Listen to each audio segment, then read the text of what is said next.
कह रहा हूं मैं बिल्कुल भाजपा ज्वाइन कर लूंगा महाराज, आज अभी इसी वक्त इस मैसेज के नीचे मेरा 15 लाख वाला भी मैसेज आ जाए महाराज, तुरंत है मैडम, तुरंत है। मैं ईश्वर की शपथ लेता हूं, मैं भाजपा का अच्छा कार्य करता हूं। काली मिर्च गोरी हो सकती है, गरम मसाला एक बार ठंडा हो सकता है, लेकिन जिनके दिमाग में वो गोबर भर गया है ना, गोबर की कोनो सफाई नहीं है। इसीलिए मैं बार बार बोलता हूँ कि तबाह होते हुए तबाही नहीं दिखती है, और ये अंधभक्ति है महाराज, इसकी कोई दवाई नहीं बिकती है। एक आदमी IIT बनाता है, एम्स बनाता है, यहाँ पे लेडी हार्डिंग बनाता है, हमारा स्कूल बनाता है, हमारे गोंडा में कई अस्पताल बना देता है। उस आदमी ने कभी ढिंढोरा नहीं पीटा, और भाजपा वाले ढिंढोरा पीटने का काम करते हैं कि हमने शौचालय बनाया है। बात तो सही है। दोस्तों फिर से आ गए हैं एक और न्यू वीडियो के साथ। जैसा कि शुरुआत का क्लिप देखकर आप समझ गए होंगे कि आज का वीडियो कैसा होने वाला है। आज अनुराग ओझा ने मौजूदा सरकार को घेरते हुए उन पर कई आरोप लगाए हैं कि उन्होंने कई वादे किए थे सत्ता में आने से पहले, लेकिन जब वह सत्ता में आ गए हैं तो वो सारे वादे भूल गए हैं। तो आगे आपको और भी इंटरेस्टिंग जानकारी देखने को मिलने वाली है, तो इसलिए वीडियो में एंड तक बने रहें, क्योंकि आगे आपको ये पूरा क्लिप दिखाने वाला हूँ। तो चलिए बिना किसी देरी के वीडियो को शुरू करते हैं। देखा जाए कि राहुल गांधी अमेरिका पहुंचे और वहां पर तमाम बयान दिए, लेकिन उसके बाद भाजपा यहाँ पर लगातार उन्हें घेरते हुए नजर आ रही है। आरक्षण के मुद्दे पर घेर रही है, लगातार उन्हें देशद्रोही यहाँ पर कहा जा रहा है। और अब देखा जाए तो जो सिख समुदाय है वो यहाँ पर राहुल गांधी के आवास के बाहर भी पहुंचा, और लगातार ये बयान दिए जा रहे हैं कि यहाँ पर राहुल गांधी ने जो भी टिप्पणियां की है वो देश की कहीं ना कहीं इमेज गिराने की कोशिश की जा रही है। तो यहाँ पर राहुल गांधी अमेरिका जाते हैं। अब देखिए सिख समुदाय जो है वो लगातार ये कह रहे हैं कि राहुल गांधी बाहर जाके देश की बेइज्जती कराते हैं। देखिए मैडम, प्रधानमंत्री नरेंद्र मोदी जी का एक बयान था कि मैंने पता नहीं कौन से कर्म किए थे कि मैं भारत में पैदा हुआ, ये प्रधानमंत्री जी का बयान था। राहुल गांधी जी विदेश में भी जाकर वास्तविक मुद्दों पर बात रखते हैं। अभी उन्होंने बेरोजगारी पे बात की कि चाइना में बेरोजगारी नहीं है, मतलब भारत में बहुत ज़्यादा, देश का 83% से ज़्यादा युवा बेरोजगार है। ये आप भी जानती हैं, हम भी जानते हैं, और तमाम लोग जानते हैं। बात तो सही है। शायद मोदी जी भी जानते, वो तो नहीं जानते, वो जानते तो रोजगार दे देते। उनका वादा था 2 करोड़ रोजगार का। प्रधानमंत्री नरेंद्र मोदी जी 2 करोड़ रोजगार देने में असमर्थ रहे। राहुल गांधी जी उन मुद्दों पर बात करते हैं। आप बताइए, भारतीय जनता पार्टी का अभी कंगना रनावत एक सांसद है, उन्होंने कहा जातीय जनगणना नहीं होनी चाहिए। राहुल गांधी जी लगातार जातीय जनगणना की बात करते हैं। अभी मोहन भागवत RSS प्रमुख, उन्होंने कहा कि जातीय जनगणना नहीं होनी चाहिए। अब आप बताइए कि जाति देख के मारा जाता है, दाढ़ी टोपी देख के मारा जाता है, जाति के आधार पर घर गिराया जाता है। उत्तर प्रदेश में ऐसी कई घटनाएं आई हैं, अभी जल्दी में मंगेश यादव।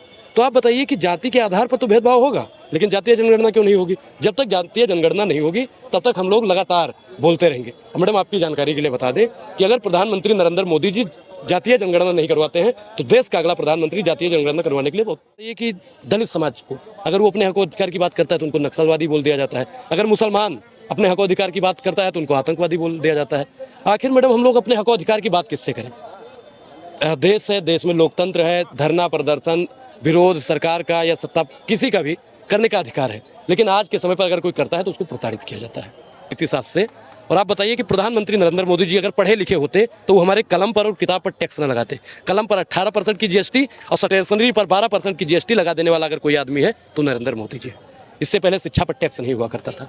और यहाँ तक तो मैडम छोड़ दीजिए, जो कपड़ा पहने हैं ना, इस पर भी टैक्स लग गया है, और यहाँ तक कि कफन पे भी टैक्स लग गया है। और माफ़ कीजिएगा मैडम, मैं उस शब्द को बोलना नहीं चाहता था।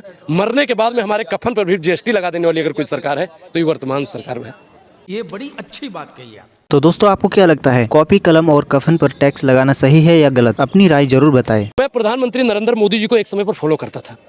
मैं जानता था कि इनके जैसा प्रधानमंत्री इस पृथ्वी पर हो ही नहीं सकता, क्योंकि इनके 2014 से पहले का जो भाषण था वो कहते थे कि बेरोजगारी को दूर करेंगे। बहुत हुई बेरोजगारी की मार अब की बार मोदी सरकार। ये आप बोल रही हैं, बढ़िया है। मोदी जी कहते थे बहुत हुआ भ्रष्टाचार अब की बार भाजपा सरकार, बहुत हुआ महिलाओं पर अत्याचार अब की बार भाजपा सरकार। प्रधानमंत्री जी के जुमले थे, लेकिन सत्ता में आने के बाद में भारतीय जनता पार्टी उन तमाम नाराओं को भूल चुकी है। बात तो सही है।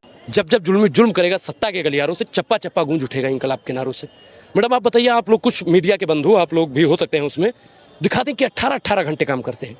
आप सोचिए मैडम कि बेचने वाला आदमी अगर 18 घंटा काम करता है तो जिसने IT और पता नहीं क्या क्या इस देश में बना दिया, वो आदमी ने कितना घंटा मेहनत किया होगा, ये बात पूछता है भारत। और चीज बताइए, यहाँ पर आपने पहलवानों की बात की थी, किस तरीके से उनके साथ यहाँ पर दुर्व्यवहार किया गया था, लेकिन उसी बीच मनोहर लाल खट्टर ये कहते नजर आए कि वो लोग तो राजनीतिक से प्रेरित है और राजनीति प्रेरित होने की वजह से अब राजनीति में नजर आ रहे हैं। देखिए मैडम, कांग्रेस ने विनेश फोगाट जी को टिकट दिया, जो भारतीय जनता पार्टी के पेट में, जैसे मैडम होता नहीं है कि गाँव में बारात में जाओ भैया तो कुछ वही मेरे खा लो रसगुल्ला ज़्यादा तो पचत नहीं है, वो क्या है कालरा पकड़ लिया था। तो ऐसे ही कुछ मतलब भाजपाइयों को कालरा पकड़ लिया है विनेश फोगाट को टिकट मिलने के बाद में। सही पकड़े हैं। आप बताइए कि जब हमारी बेटी को दिल्ली में घसीटा जा रहा था मैडम, जब हमारी बेटी को दिल्ली में घसीटा जा रहा था, अगर प्रधानमंत्री नरेंद्र मोदी या भाजपा का कोई 2-4 नेता, उस समय 40 से ज़्यादा महिलाएं सांसद थी भाजपा की, और किसी ने एक शब्द नहीं बोला हमारी बेटियों के लिए। अगर वही बेटी गुजरात से होती और सरकार कांग्रेस की होती, अगर वही बेटियां किसी अन्य प्रदेश की होती और सरकार कांग्रेस की होती, तो मैडम ये भाजपा वाले शांत रहते। वो एक रानी थी, कोई रानी करके है जो सिलेंडर लेकर घूमती थी, क्या नाम था? स्मृति रानी। वो रानी सीना ठोक ठोक के बोलती कि बहन बेटियों के बलात्कार हो रहा है तो फांसी होनी चाहिए। मैडम स्मृति रानी जी का बयान है कि अगर किसी भी जगह पे बहन बेटियों का बलात्कार होता है तो उसको मृत्यु की सजा मिलनी चाहिए, फांसी दे देना चाहिए। दोस्तों, बहन बेटियों के बलात्कार करने वालों को फांसी तो होनी चाहिए, लेकिन इतिहास गवाह है आज तक उन दरिंदों को फांसी की सजा नहीं मिली है। आप बताइए बिहार में चले जाइए मैडम, अब तो जहाँ जहाँ भाजपा की सरकार है वहाँ पे मुझे डर भी लगता है। मेरे ऊपर 2 मुकदमा हो चुका है मैडम, मंगेश यादव के ऊपर 8 मुकदमा था। उत्तर प्रदेश में पुलिस से डर लगता है, बिहार में चले जाइए अपराधियों से डर लगता है, हरियाणा में चुनाव है मैं जाऊंगा, डरता तो नहीं हूं मैं जाऊंगा, हरियाणा में मुझे गौरक्षकों से डर लगता है। खैर बद्धी भी बंधी हुई है और शिखा भी बहुत बड़ी है, तो मैडम हो सकता है कि हम सुरक्षित रहे, बाकी वर्तमान सरकार में डर लगता है। मल्लिकार्जुन खड़गे यहाँ पर एक बयान देते हैं कि 400 की बात करने वाले 240 पे सिमट गए, अगर हमारी 20 सीटें और आ जाती तो आज भाजपा के तमाम नेता जेल के अंदर होते। मैडम मैं आप फिर बता दूं आपको, राहुल गांधी जी ने पहले ही कहा था कि सरकार किसी न किसी दिन तो बदलेगी, और जिस दिन सरकार बदलेगी ऐसी कार्रवाई होगी कि दोबारा ही कार्रवाई करने की जरूरत नहीं पड़ेगी। अच्छा मैडम आप बताइए कि जो 19 सीटों में 19 वोट चंडीगढ़ में मेयर चुनाव का जो 19 वोट में धांधली कर सकता है, तो मैडम देश के इतना बड़ा चुनाव में कितनी बेईमानी किया होगा ये बात आप भी जानते हैं। बाकी आपके चेहरे पर स्माइल है, वो बता रहा है कितना बड़ा बेईमानी हुई होगी। बात तो सही है। ये कह रहे हैं कि जनता हमें पहले भी पसंद करी थी, जनता अभी भी पसंद करी, आगे भी पसंद करेगी जनता। देखिए मैडम, कुछ लोग पसंद तो औरंगजेब को भी करते थे, कुछ लोग पसंद डलहौजी को भी करते थे, कुछ लोग मुगलों को पसंद करते थे, कुछ लोग अंग्रेजों को पसंद करते थे। तो ये तो भारत है मैडम, यहाँ पे विभिन्न प्रकार के लोग पाए जाते हैं। तो मैडम सबकी अपनी अपनी पसंद है। अब नरेंद्र मोदी को देश की जनता नहीं पसंद करती है, उनको ईवीएम पसंद करता है, आप जैसे पत्रकार पसंद करते हैं, और कुछ आप जैसे पत्रकार नहीं करते। मैडम देखिए, मैंने पत्रकार बोला तो आप क्यों चढ़ रही हैं? आपने कहा आप जैसे पत्रकार। मैडम आपके जैसे सुंदर सुंदर पत्रकार वहां भी बैठे हैं, आपके जैसे ही सुंदर सुंदर पत्रकार वहां पे बैठे हैं। तो मैडम कुछ लोग हैं जो पसंद करने का काम करते हैं, और बाकी अगर देश की जनता का देखा जाए तो वो एक ही आवाज एक ही धुन में कहती है कि भाजपा हटाओ, बेरोजगारी मिटाओ, भाजपा हटाओ, आरक्षण बचाओ, भाजपा हटाओ, संविधान बचाओ, भाजपा हटाओ, सवर्ण बचाओ, भाजपा हटाओ, पत्रकार बचाओ, भाजपा हटाओ, इलेक्शन बचाओ, भाजपा हटाओ, देश बचाओ। ये देश की जनता आप कह रही है मैडम, ये अकेला अनुराग ओझा नहीं कहता है। अब देश की जनता ने ठाना है कि 25 तक किसी न किसी प्रकार से भाजपा को जल्दी में होने वाला है। चारों जगह पे भाजपा हारेगी, 23 अल्पमत में चली जाएगी। अब आप सोच रही होंगी कि विधानसभा के चुनाव में भाजपा अल्पमत में कैसे जाएगी?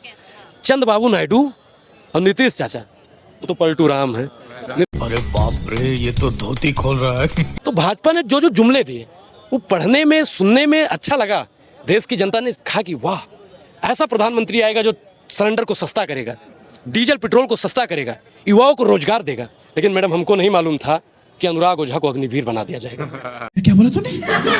मैडम मैं अपनी अनुराग ओझा गोंडा इंस्टाग्राम प्रोफाइल है, आप नीचे चले जाएंगे। मैं भी एक समय पर आर्मी की तैयारी किया करता था, लेकिन भाजपा ने अग्निवीर बना दिया। अब आप बताइए कि जैसा बीसीसीआई का चेयरमैन बनने के बाद में आईसीसी का चेयरमैन बन जाएगा, और आप बताइए कि हर आदमी पर, यहाँ पे जितना आदमी खड़ा है नहीं सोच रहा होगा कि हमने किसी से कर्जा नहीं लिया है। हर आदमी पे 1.5 लाख से ज़्यादा का कर्जा है मैडम। मैं अभी पढ़ रहा हूँ, अभी मेरे हाथ में कुछ नहीं है, लेकिन मेरे ऊपर भी 1.5 लाख का कर्जा थोपने का अगर किसी ने काम किया है तो वर्तमान सरकार ने। सरकार तो कहती है ना, सुनिए, तो सरकार तो कहती है जब विकास होगा तो कर्जा इसलिए आ रहा है। क्या हो गया फिर? विकास तो कर रहे हैं। विकास का नाम उन्होंने विनाश रख दिया है।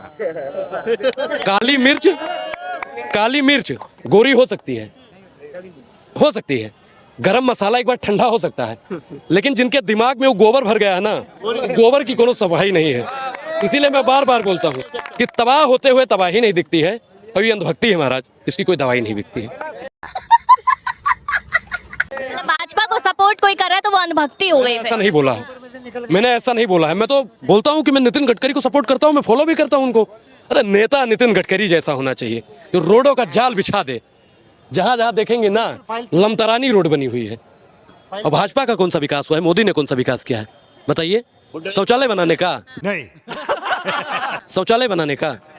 एक आदमी IIT बनाता है, एम्स बनाता है, ये हमारे यहाँ पे लेडी हेडिंग बनाता है, हमारा स्कूल बनाता है, हमारे गोंडा में कई अस्पताल बना देता है। उस आदमी ने कभी ढिंढोरा नहीं पीटा कि मैंने ये काम किया। और भाजपा वाले ढिंढोरा पीटने का काम करते हैं कि हमने शौचालय बनाया है, इज्जत घर बनाया है। ये शौचालय बना रहे हैं, ये सचिवालय नहीं बनाना चाहते हैं। और भाजपा वाला मैडम एक चीज़ आजकल गलती कर रहा है, ये हमारे पास मैसेज भेज रहा है कि भाजपा ज्वाइन करिए, मतलब जबरदस्ती।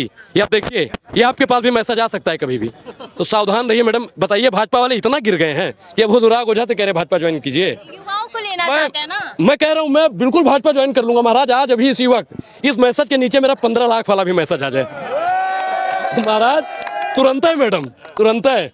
मैं ईश्वर की शपथ लेता हूँ, मैं भाजपा का अच्छा कार्य करता हूँ, तुरंत। तो दोस्तों आज की वीडियो यहीं तक थी। उम्मीद है आपको वीडियो पसंद आई होगी। अगर आपके भी मन में इस वीडियो से रिलेटेड कोई सवाल है तो कमेंट में ज़रूर बताएं और चैनल पर नए हो तो सब्सक्राइब जरूर करें। तो फिर मिलते हैं नेक्स्ट वीडियो में।